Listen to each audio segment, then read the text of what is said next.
Shalom, selamat pagi Bapak Ibu Saudara yang dikasih Tuhan. Kita jumpa kembali dalam Renungan Manerema. Sebelumnya kita akan sama-sama berdoa.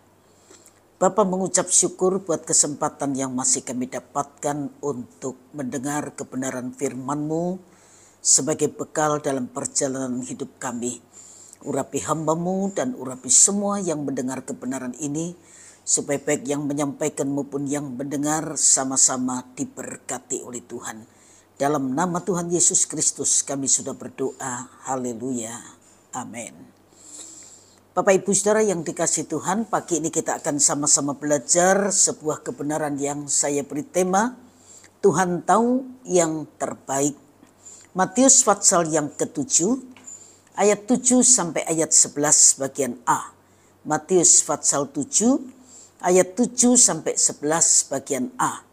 Mintalah maka akan diberikan kepadamu, carilah maka kamu akan mendapat.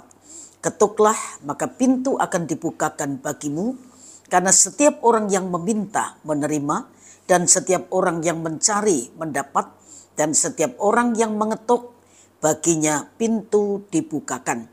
Adakah seorang daripadamu yang memberi batu kepada anaknya jika ia meminta roti, atau memberi ular jika ia meminta ikan? Jadi jika kamu yang jahat tahu memberi pemberian yang baik kepada anak-anakmu, apalagi Bapamu yang di sorga.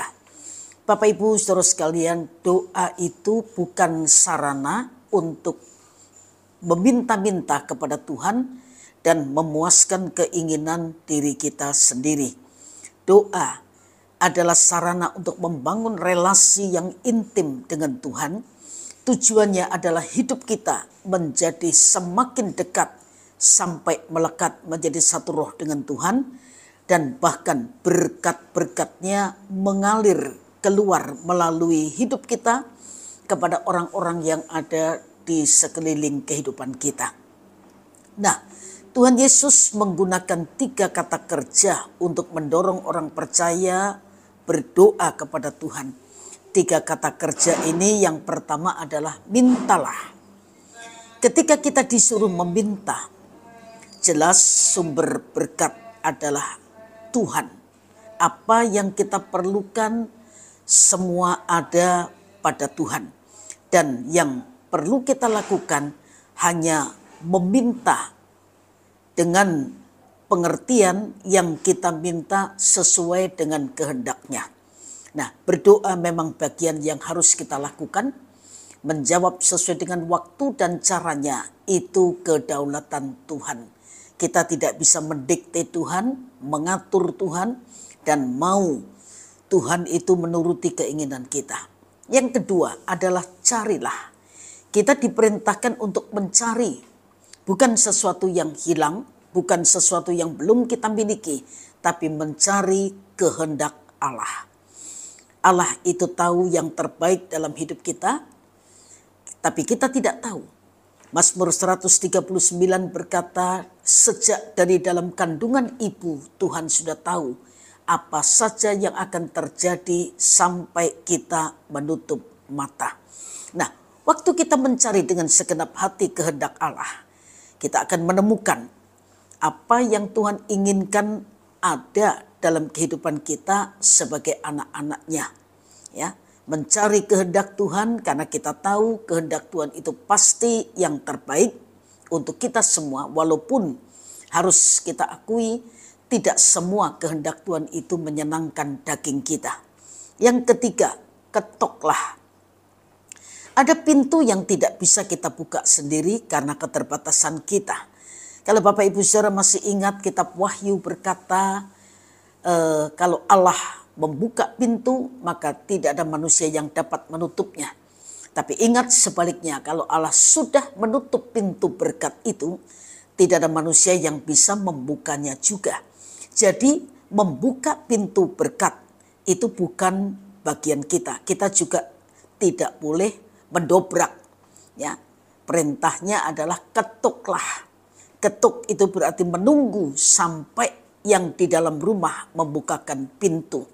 Dengan kata lain, kita diminta untuk sabar menantikan jawaban Tuhan Kita diminta untuk sabar, ya, menanti pertolongan Tuhan itu datang dalam kehidupan kita. Nah, bagaimana tahu kehendak Allah?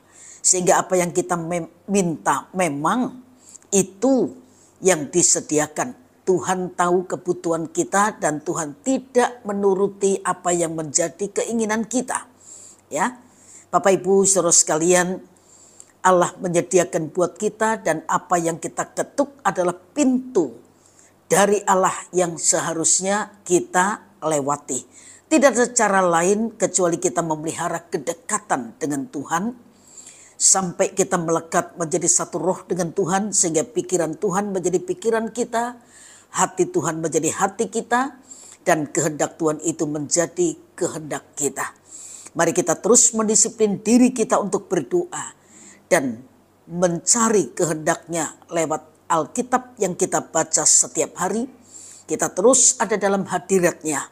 Ada dalam hadirat Tuhan itu berarti hidup tanpa dosa. Tidak menyimpang dari kehendak Tuhan dan mengikuti pimpinannya. Kemudian masuk melewati pintu yang Tuhan bukakan. Dalam perumpamaan tentang gembala dan domba.